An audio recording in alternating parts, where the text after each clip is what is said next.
नमस्कार दोस्तों, स्वागत है आपका अपने YouTube चैनल एम क्लासेज में। हम अध्ययन कर रहे थे पिछली क्लास में विश्व मानव अधिवास, यानी विश्व में जो मानव अधिवास है वो किस प्रकार के हैं। तो उनके पिछली क्लास में जो अध्ययन किया था अपने मानव अधिवासों के प्रकारों के बारे में हमने अध्ययन किया था, जो 4 प्रकार के थे। उसके बाद हमने प्रतिरूप के बारे में उसकी परिभाषा देखी थी। तो आज हमारा जो टॉपिक रहेगा वह है ग्रामीण अधिवासों के प्रतिरूप। ग्रामीण जो अधिवास है उनके प्रतिरूप पैटर्न या मॉडल जो है वो आकृति के आधार पर इनका विभाजन किया गया है। जो अधिवासों का बसाव है उनकी आकृति के आधार पर इनको विभाजन किया गया है।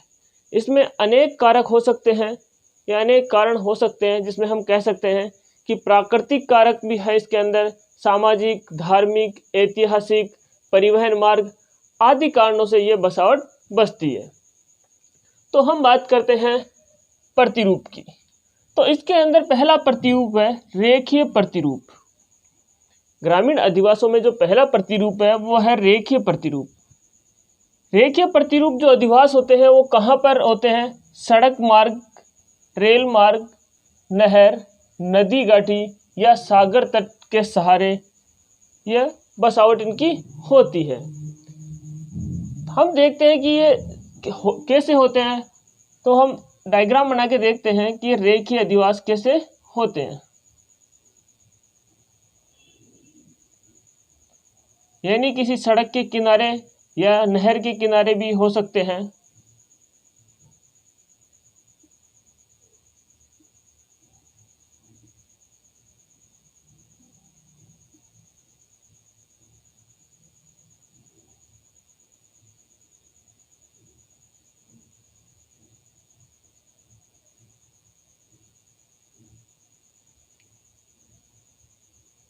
ये इनके किनारों पर बसावट होती है, अधिवास बने होते हैं, तो इनको कहते हैं ये रेखीय अधिवास या रेखीय प्रतिरूप के अधिवास।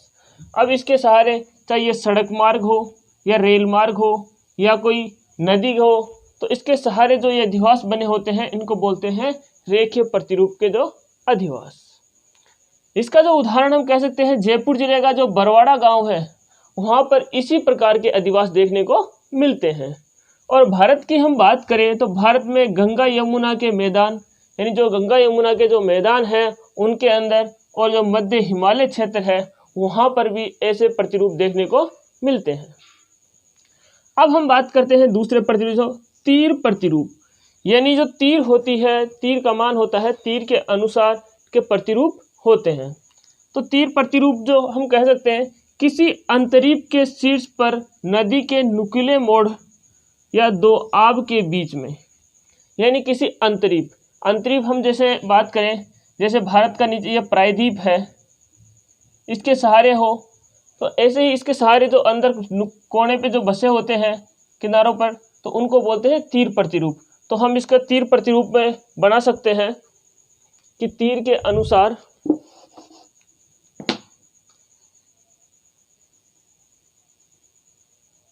कि यहाँ पर उसके जो वो होता है, कोना होता है, वहाँ पर अधिवास कम होते हैं और जैसे जैसे आगे बढ़ते हैं वैसे अधिवास इनके अधिक संख्या में पाए जाते हैं।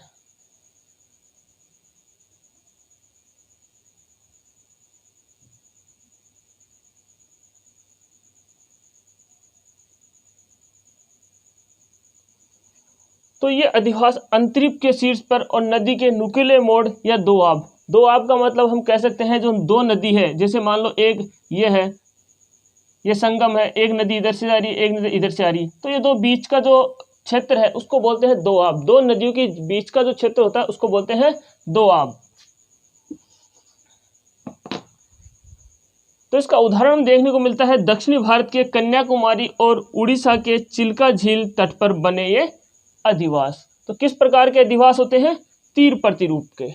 आज हम इस टॉपिक को समझ के पढ़ेंगे, समझेंगे नहीं कि रटेंगे। फिर इसके बाद तीसरा जो प्रतिरूप है वो है त्रिभुजाकार प्रतिरूप।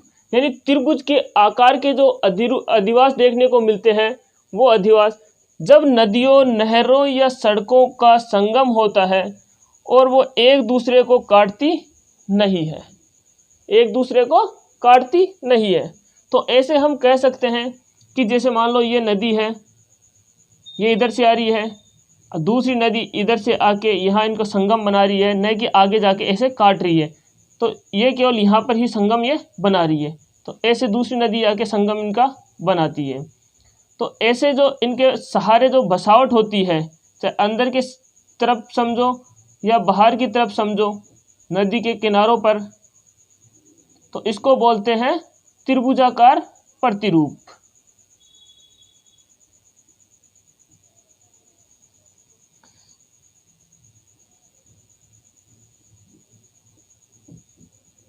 ये होती है त्रिभुजाकार प्रतिरूप। इसके उदाहरण हमें देखने को मिलता है भारत में हरियाणा व पंजाब राज्यों में ऐसे प्रतिरूप अपने को देखने को मिलता है। अब उसके बाद है आयताकार चौक पट्टी प्रतिरूप। जो फोर्थ प्रतिरूप है वो है आयताकार चौक प्रतिरूप पट्टी। जब दो सड़कें आपस में मिलती है और उनके मिलन स्थल से दोनों सड़कों के किनारे लंबवत गलियों का निर्माण होता है, तो वो कहलाती है आयताकार प्रतिरूप। इधर हम देखते हैं,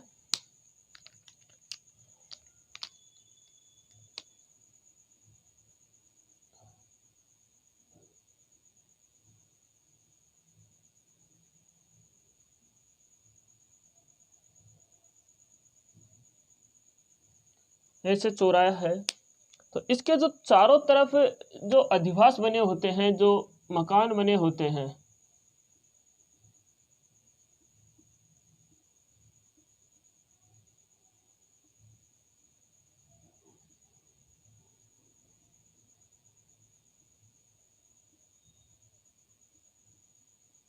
ऐसे ये आयताकार प्रतिरूप दिखाई देता है।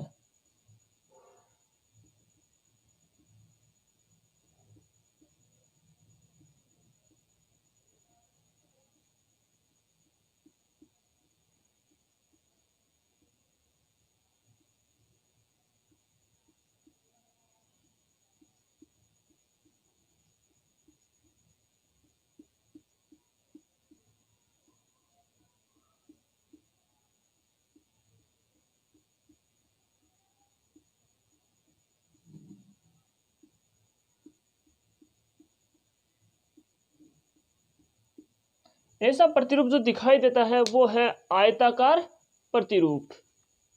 तो ये विश्व के अंदर इनका जो वितरण मिलता है वो विश्व के समतल उपजाऊ मैदानी भाग होते हैं, वहां पर ये समतल मैदानी भागों में देखने को ये मिलते हैं। उसके बाद हम बात करें पांचवा जो प्रतिरूप है वो है अर्य त्रिज्या प्रतिरूप। इसके अंदर हम कह सकते हैं जब किसी गांव में एक स्थान पर अनेक दिशाओं से कच्ची सड़कें या पक्की सड़कें मिलती है, तो मिलन स्थान से त्रिज्याकार मार्गों पर मकानों का निर्माण होता है। और जबकि इनकी गलियां होती हैं वो मुख्य चौराहे पर मिलने से समानांतर नहीं होती है। तो हम बात करें कि ये यहाँ सर्किल है, इनका ये सर्किल है, यहाँ से जो सड़कें गुजरती है, इनकी सड़कें ऐसे गुजरती है, या कच्ची हो या पक्की हो, सभी कच्ची या पक्की सड़कें गांव में आके ये सभी का कांटेक्ट हो जाता है यहाँ पे। तो इनके सहारे जो अधिवास बने होते हैं वो ही कहलाते हैं अर्य अधिवास या अर्य प्रतिरूप।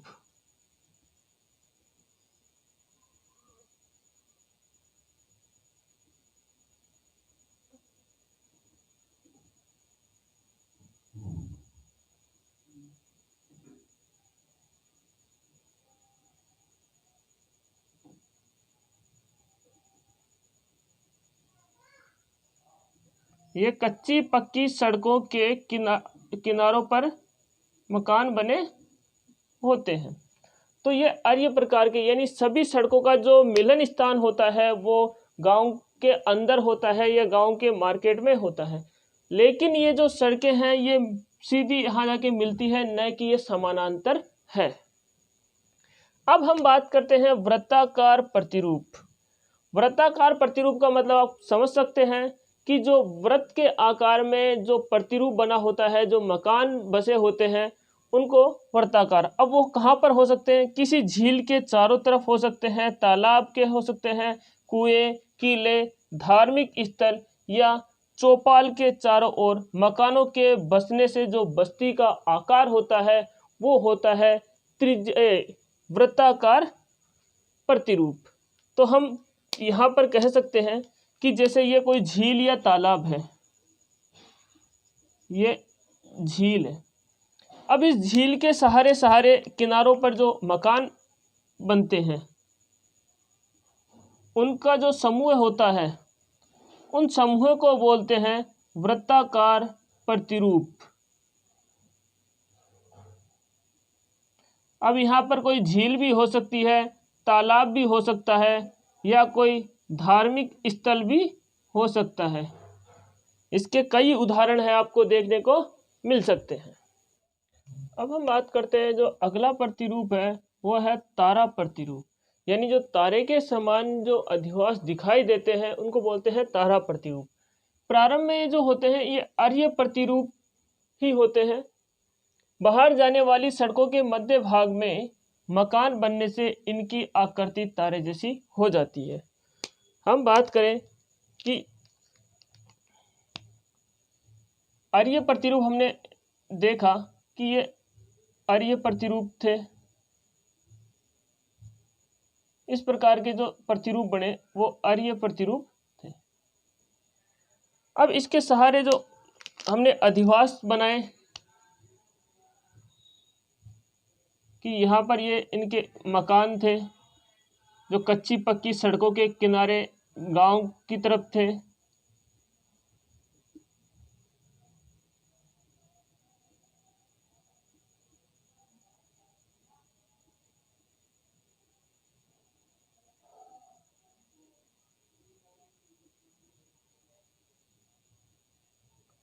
लेकिन इसमें जो एक अलग बात है वो इसमें यह है कि बाहर जाने वाली सड़कों के मध्य भागों में मकान बनने से इनकी आकृति तारे जैसी दिखाई देती है।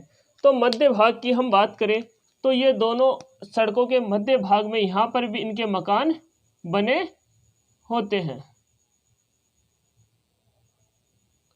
ऐसे इनके मकान यहाँ पर मध्य भाग में बने होते हैं।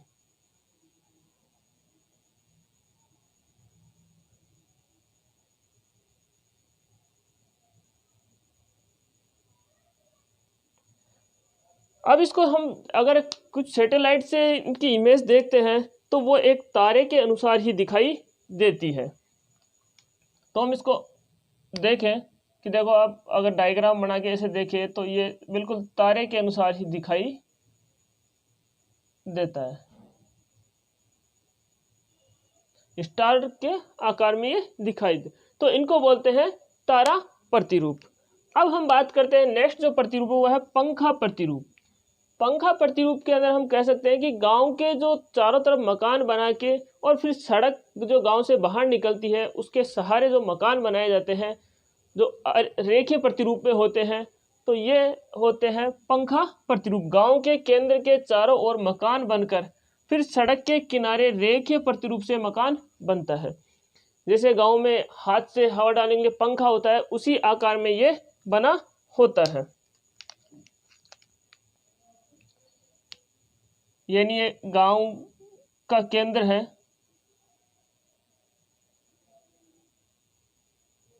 ये गांव का केंद्र हो गया। फिर इसके ये गांव से बाहर सड़क जा रही है। तो गांव के केंद्र के अंदर जो ये मकान होते हैं,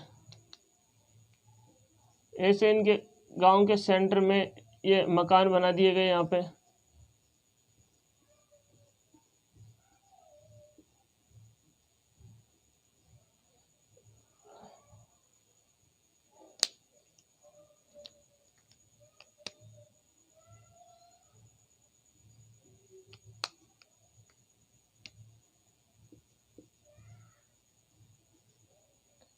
तो ये सड़क के किनारे किनारे जो गांव से ये मकान ऐसे बने होते हैं जो रेखीय प्रतिरूप में दर्शाते हैं। तो ये जो प्रतिरूप बनता है वो बनता है पंखा प्रतिरूप। अब हम बात करते हैं नेक्स्ट प्रतिरूप की, वो है अभियमित प्रतिरूप। इसको दूसरा प्रकार ही बोलते हैं अनाकार। अनाकार प्रतिरूप यानी जिसका कोई आकार नहीं होता है, मनुष्य अपनी सुविधा के अनुसार जो मकान बना लेते हैं वो अभियमित प्रतिरूप कहलाते हैं या अनाकार प्रतिरूप कहलाते हैं। अब वो यहाँ पर मानव द्वारा अपनी सुविधा अनुसार बिना किसी योजना के मकानों का निर्माण करना। अब उसके अंदर वो मकान थोड़े से टुकड़े में रेखीय प्रतिरूप बना लेते हैं, कोई ऐसे बना लेते हैं, यानी कोई ऐसे बना लेते हैं, किसी प्रकार यानी कोई उसका आकार नहीं है, तो वो है अभियमित, यानी बिना किसी योजना के जो मकान का निर्माण करता है वो अभियमित प्रतिरूप या अनाकार प्रतिरूप कहलाता है। अब हम बात करते हैं सीढ़ी नुमा प्रतिरूप की। सीढ़ी नुमा जो प्रतिरूप होते हैं वो केवल पर्वतीय ढालों पर ही निर्मित होते हैं। तो पर्वतीय जैसे ये ढाल है,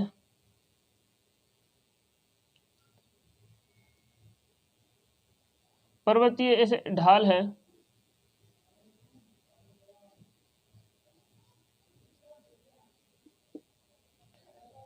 तो यहाँ पर ये जो कुछ एक दो मकान भी हो सकते हैं, यानी दो से अधिक भी हो सकते हैं, ये सिंगल मकान भी हो सकते हैं।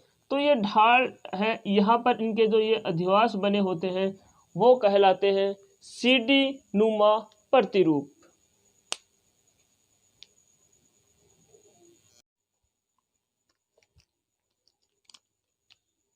अब अगला जो प्रतिरूप है वो है मधुछत्ता प्रतिरूप, यानी जो मधुमक्खी का जो छत्ता होता है उसके आकार में अधिवास होते हैं, जिसमें भारत के जो आदिवासी जनजातियों के गुंबदाकार झोपड़ियाँ होती है वो इसी आकार में दिखाई देती है।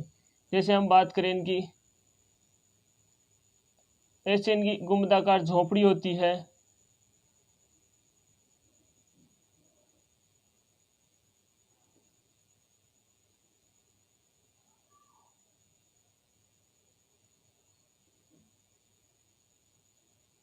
तो इनकी जो गुंबदाकार झोपड़ी होती है उनको बोलते हैं मधुछत्ता प्रतिरूप। ये आंध्र प्रदेश के जो समुद्र तटीय जो मछुआरे होते हैं वो भी इसी प्रकार के अधिवास बनाते हैं। और दक्षिणी अफ्रीका की बात करें तो वहाँ जुलू नामक एक जनजाति है, लोगों का गांव है, वहाँ पर भी इसी प्रकार के प्रतिरूप देखने को मिलते हैं। फिर बात करते हैं हम मकड़ी जाल प्रतिरूप, यानी मकड़ी का जो जाल होता है उसके आकार जो प्रतिरूप होता है, जैसे मकड़ी का जाल बना होता है,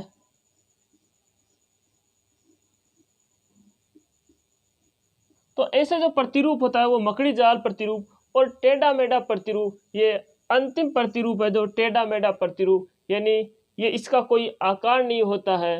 ये इस प्रकार के जो प्रतिरूप है, ये हमने लगभग 13 प्रतिरूपों का अध्ययन किया जो आपके सामने प्रस्तुत किए।